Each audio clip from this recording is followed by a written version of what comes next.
그래서 오늘도 부부의 삶에 대해서 함께 살펴보고자 합니다. 지난번에는 남편의 아내 사랑에 대해서 살펴봤는데 오늘은 아내의 이제 남편 사랑에 대해서 함께 살펴보도록 하겠습니다. 즉 다시 말하면 아내가 어떻게 가정에서 역할을 해야 되는지에 대한 그런 내용입니다. 지난주는 남편이 어떻게 이렇게 부부관계 속에서 행동해야 되는지 역할을 알아봤다면 오늘은 아내들의 역할에 대한 그런 내용입니다. 한번 넘겨주시겠어요? 자, 첫 번째 같이 한번 읽어볼까요? 시작.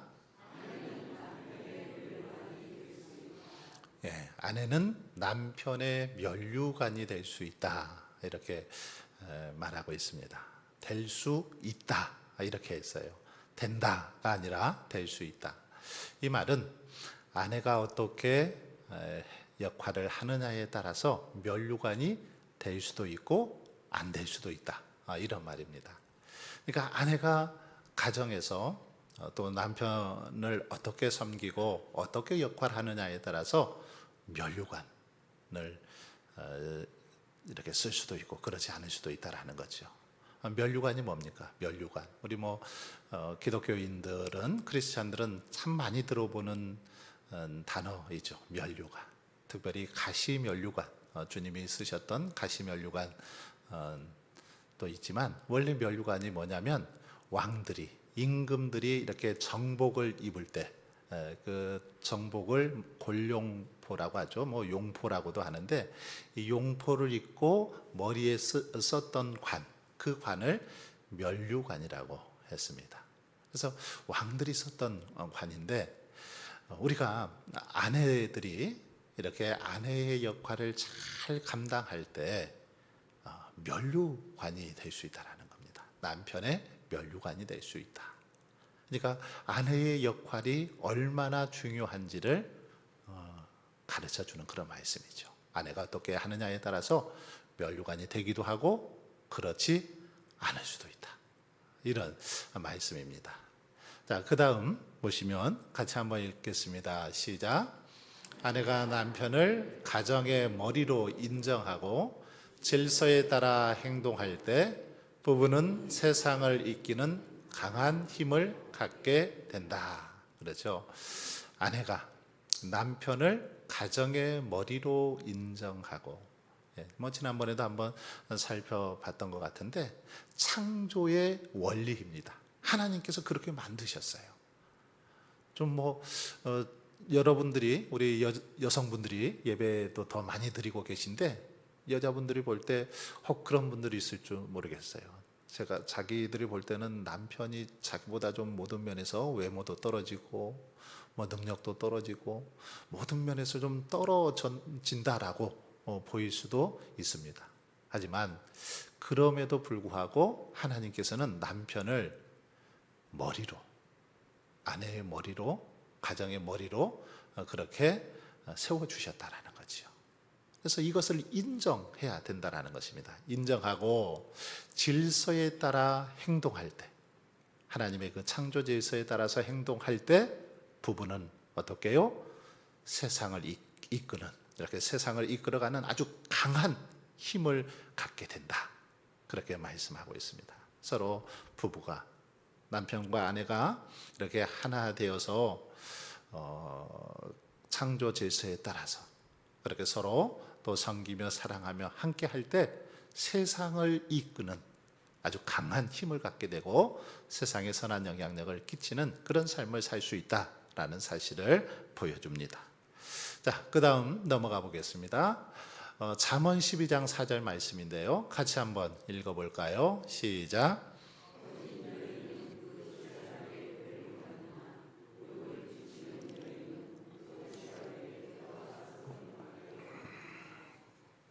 여기 보시면 이제 면류관이라는 단어가 또 나오는데 어진 여인, 이 어진 여인은 지합이 그 남편의 옛말이죠. 남편의 면류관이지만 욕을 끼치는 여인은 그 지합이의 뼈가 썩은 같게 한다. 이렇게 지금 그 잠언서에서 지혜 서인 잠언서에서 이렇게 말씀하고 있습니다. 자, 그러면 여기 보시면 멸류관과 또 뼈가 썩은 것 같게 하다, 이것은 서로 이렇게 대조적인 그런 단어인데, 아까 앞에서 말씀드린 것처럼 어떻게 아내들이 역할을 하느냐에 따라서 멸류관이 될 수도 있고, 아니면 남편의 뼈를 썩은 것 같게 할 수도 있다, 지금 그런 말입니다. 자, 그러면 그 조건이 뭡니까? 첫 번째는 어진 여인이라고 그렇게 표현을 하고 있습니다. 어진 여인. 어진 여인은 그 남편의 멸류관이 될 수 있다라는 거죠. 자, 그렇다면 이 어진 여인이 뭔가 생각해 볼 필요가 있죠. 어진 여인. 이 어질다라는 그런 말인데, 이 어질다, 이 뜻이 뭡니까? 원래 뜻. 어질다라는 뜻은 마음이 너그럽고 온유하다, 이럴 때 어질다 이렇게 표현하거든요. 아, 우리 그 장로님 참 성품이 어지러, 이렇게 말할 때 그분은 참 너그럽고 온유하다, 이런 말이거든요. 어질다. 어진 여인. 근데 여기서 어진 여인은 이 표현이보다는, 이 원어를 이렇게 살펴보면 이 의미보다는 덕망이 있는 이라는 의미를 더 가지고 있습니다. 덕망이 있는, 덕스러운 이라는 의미가 더 강하게 있는 것을 볼 수 있습니다. 즉 이렇게 덕망이 있고 정말 현숙한 여인, 이게 바로 어진 여인을 말한다라는 거죠. 이런 여인, 이런 아내는 지아비의 멸류관이 될 수 있다라는 겁니다. 지아비의 멸류관이 된다라는 거죠. 자, 그러나 반대로 욕을 끼치는 여인, 어진 여인이 아니라 욕을 끼치는 여인. 욕을 끼친다는 게 뭘까요? 이것은 한마디로 말하면 게으르고 낭비벽이 심하고 이렇게 부끄러운 행동을 일삼는 여인을 욕을 끼치는 여인이라고 표현할 수 있습니다. 이것을 그냥 단 한 번 이렇게 하는 게 아니라 계속해서 반복적으로 이런 행동을 하는 여인, 수치를 이렇게 안겨주는 그런 행동이죠. 자, 이런 행동은 어떻게 됩니까? 남편의 뼈가 썩은 같게 한다, 이 말인데, 뼈가 썩는다, 얼마나 무섭습니까? 이 뼈가 썩는다라는 것은 남편에게 아주 심한 좌절과 고통을 가져다 준다, 이런 말이죠. 욕을 끼치는 여인 때문에, 그 여인 때문에 남편에게 고통을 주고 아픔을 주고 좌절하게 하더라는 겁니다. 한번 보세요. 잘 보시면 우리가 예를 들어서 이 연예인들이랄지 또 이렇게 좀 유명한 그런 사람들 어떤 가정사 가끔 매스컴을 통해서 듣게 되지 않습니까? 어떤 여인은 정말 그 여인 때문에 그 가정이 아주 정말 아름답고 복된 그런 가정을 이루는가 하면, 어떤 경우는 그렇지 않죠. 정말 남편뿐만 아니라 자녀들까지 또 주변의 사람들까지 뼈를 썩게 하는 그런 고통을 안겨주는 그런 경우들이 많이 있는 걸 볼 수 있습니다. 자, 그리고요, 다음 말씀 보겠습니다. 같이 읽겠습니다. 시작.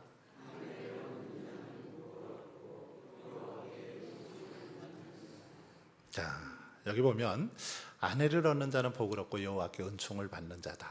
이것은 그냥 아내를 얻는 자, 결혼한 사람, 이렇게 받아들일 수도 있는데, 그렇게 받아들이면은 문제가 있습니다.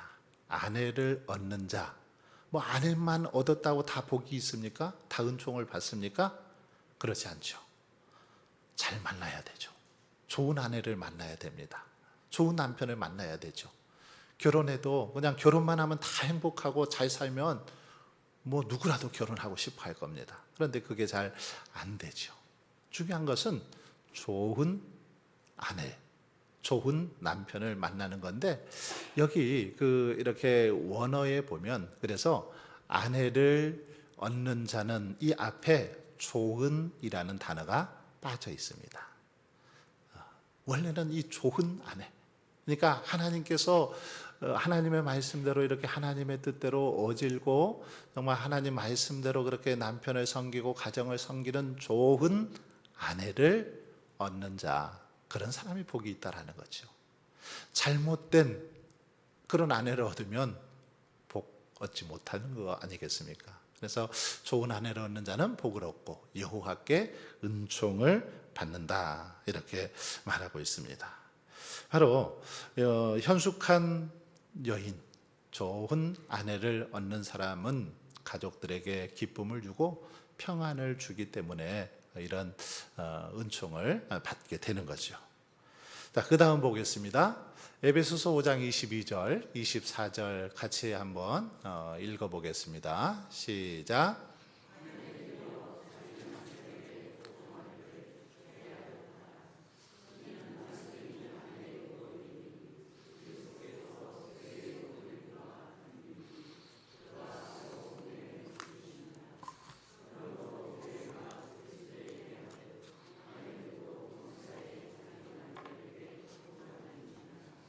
예. 자, 여기 보시면 먼저 1번에 보시면 예수님은 가정에서 어떤 위치에 계시는가 했어요. 예수님은 여기 말씀을 보시면 어디에 계십니까? 머리 대신 주님은 가정에서도 머리가 되시죠. 교회의 머리 대신 우리 주님은 우리 가정에도 머리가 되십니다. 가정의 주인이 되시죠. 그래서 예수 그리스도를 가정의 주인으로 모시고 머리로 모시고 그분의 말씀을 따라서 지시함을 따라서 살아갈 때 복된 가정을 이루어 갈 수 있습니다. 부부는 바로 이 가정의 머리 대신 주님께 순종하고 주님의 말씀에 잘 따를 때 정말 건강한 가정, 또 행복한 그런 부부 생활을 할 수 있다라는 사실을 알 수 있습니다. 자, 그 다음 보시면 이번에 아내는 남편에게 어떻게 복종해야 하는가, 그리고 그 이유는 무엇이라고 생각하는가 했습니다. 여기 보십시오. 아내는 남편에게 어떻게 복종해야 합니까? 말씀을 잘 보십시오. 아내들이요, 자기 남편에게 복종하기를 어떻게 하라고요? 주께 하듯 하라. 주가 누구예요? 예수님께 하듯 하라, 이렇게 명하고 있습니다. 아내들이요, 자기 남편에게 복종하기를 주께 하듯 하라. 주님께 하듯이, 예수님께 하듯이 그렇게 남편을 잘 섬기고 또 존경하고 따를 것을 명하고 있는 그런 말씀이죠. 이것은 주께 하듯 하라는 이 말은 남편이 주께 자원하는 마음으로 복종하듯이 아내도 자원하는 마음으로 남편에게 또 복종해야 된다라는 사실을 의미하기도 합니다.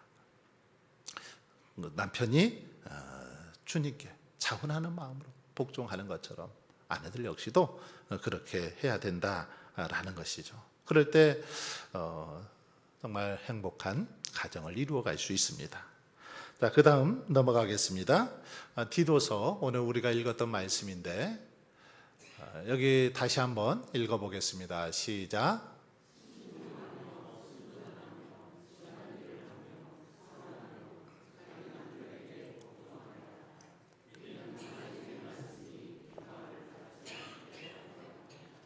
자, 여기 몇 가지 단어가 나오죠. 신중하며 순전하며 집안일을 하며 선하며 자기 남편에게 복종하라. 한 5가지가 나옵니다. 신중, 그리고 순전, 집안일을 하고 선하고 자기 남편에게 복종하라. 아내의 역할에 대해서 쭉 이렇게 이야기하고 있습니다. 먼저 이 신중해라, 이 말은 뭘까요? 이것은 자신의 마음을 잘 다스리는 것을 말합니다. 그러니까 함부로 행동하지 말라는 거죠. 함부로 막 그냥 감정에 따라서 말하거나 행동하지 말고 신중하게 그렇게 자신의 마음을 잘 다스리면서 생활할 것을 보여주는 그런 단어입니다. 그리고 순전하며, 이것은 정절을 잘 지켜서 순수한 마음을 가지고 살아가는 것을 말합니다. 순결한 그런 모습을 보여주고 있죠. 그리고 집안일을 하며 집안일. 예. 뭐 요즘은 이 말이 조금 이렇게 뭐랄까요, 와닿지 않을 수도 있습니다. 여러분들은 그래도 이 말씀에 고개가 끄덕여질 텐데, 아주 젊은 우리 이제 신혼부부랄지 이런 사람들한테 이 말씀을 이렇게 가르쳐 주면, 왜 아내가 집안일을 해야 되냐? 같이 돈 벌고 같이 그렇게 살아가는데 똑같이 밖에 나가서 일하고 들어오고 그러는데 왜 아내만 해야 되냐 하고 막 따질 수도 있습니다. 그러나 이 말씀은 당시 그 사회적인 분위기를 염두에 두고 한 말씀이죠. 당시는 이렇게 아내들은 뭐 요즘처럼, 요즘 젊은 사람들처럼 밖에서 그렇게 직장 생활을 하지 않았습니다. 집안에서 생활했죠. 그러니까 아내들의 일, 가장 중요한 일은 집안을 잘 관리하는 거죠. 이것이 아내들의 당시의 역할이었으니까 그렇다라는 겁니다. 그래서 오늘날로 말하면 이건 조금 좀 다른 표현으로 이렇게 바꾸어 말할 수도 있습니다. 아내들, 자신들에게 주어진 뭐 집안일이 아니더라도 자신에게 주어진 모든 일들을 지혜롭게 잘 감당하라라는 그런 말로 좀 바꾸어서 표현할 수도 있습니다. 바로 중요한 것은 그래서 맡겨주신 그 일, 책임을 잘 해야 된다라는 거죠. 자, 그리고요, 그 다음에 또 자기 남편에게 선하며 있죠. 선하며가 빠졌네요. 선하며, 집안일을 하며 선하며. 이 선하다라는 게 뭘까요? 선하다는 것은 가족에게 이렇게 친절을 베푸는 거죠. 친절하게 대함으로써 아내와 어머니 역할을 잘 감당하는 것, 이것을 선하다 이렇게 표현하고 있습니다. 친절하게 가족들에게 대함으로 아내의 역할을 잘 감당하는 것, 어머니의 역할을 잘 감당하는 것, 이것을 선하다라고 말할 수 있고요. 그 다음 자기 남편에게 복종하게 하라 이렇게 말씀하고 있습니다. 복종하게 해야 된다. 이것은 뭐 더 이상 설명을 안 해도 될 것 같아요. 계속해서 말씀드린 것처럼 하나님의 창조 질서에 따라서 주님께 하듯이 또 그렇게 복종하는 삶을 살아갈 것을 말씀하는데, 자, 이렇게 해야 될 이유를 그 뒤에서 설명하고 있어요. 아내들이 이렇게 생활하고 그 역할을 감당해야 될 이유, 그 이유가 뭐라고 설명하고 있습니까? 하나님의 말씀이 비방을 받지 않게 하려 함이라. 하나님의 말씀이 비방을 받지 않도록 하기 위해서다. 만약에 아내들이 이렇게 역할을 제대로 감당하지 못하면, 다시 말하면 하나님의 말씀이 비방을 받을 수 있다는 거죠. 하나님을 믿는다고 하면서, 신앙생활 한다고 하면서 아내의 역할을 제대로 하지 못하면 쉽게 말해서 하나님의 이름에 먹칠을 하는 거죠. 하나님의 이름이 욕먹게 하는 것입니다. 그래서 비방을 받지 않도록 하기 위해서 그렇게 아내로서의 가져야 할 역할에 충실하게 잘 감당할 것을 이렇게 말씀하고 있습니다. 자, 넘어가겠습니다. 프란시스 베이컨, 영국의 정치가요 철학자인데 이 베이컨이 한 말입니다. 같이 한번 읽어보겠습니다. 시작.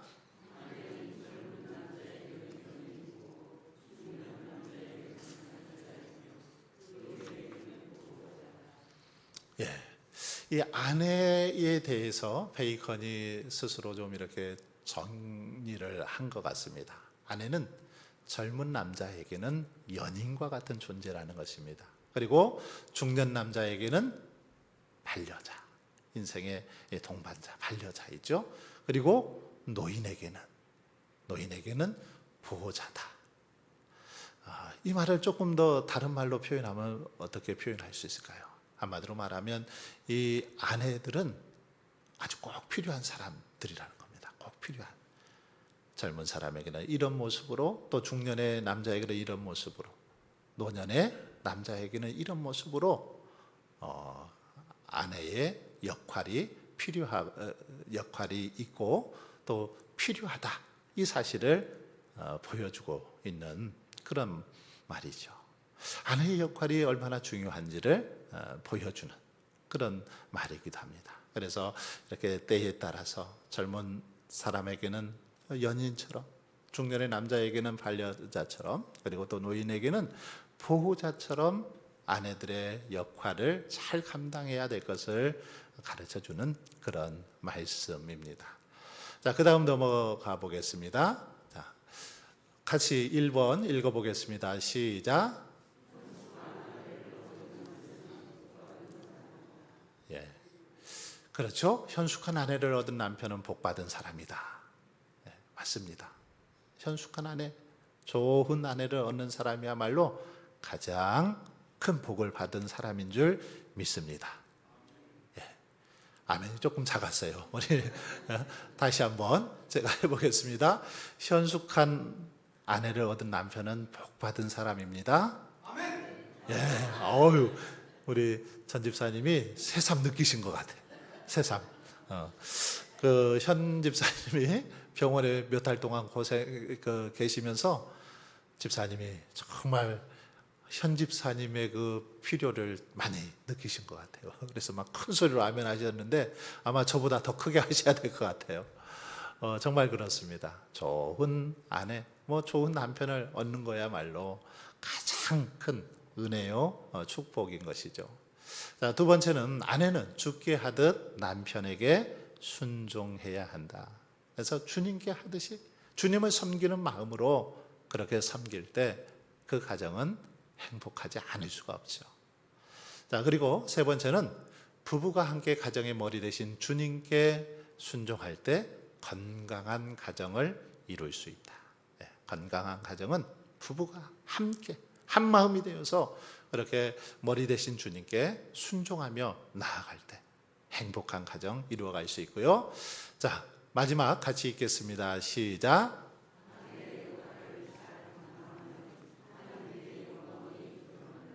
네, 그렇습니다. 아내의 역할을 잘 감당하면 하나님 영광이 드러납니다. 그러니까 우리가 하나님 영광 드러낼 수 있는 많은 방법들이 있습니다만은 가정에서 하나님의 영광을 드러낼 수 있는 좋은 방법은 아내로서의 역할을 잘 감당하는 거죠. 남편으로서의 역할을 잘 감당하는 것입니다. 그럴 때 정말 하나님의 영광을 드러내고 또 더 행복한 가정을 이루어가게 될 줄 믿습니다.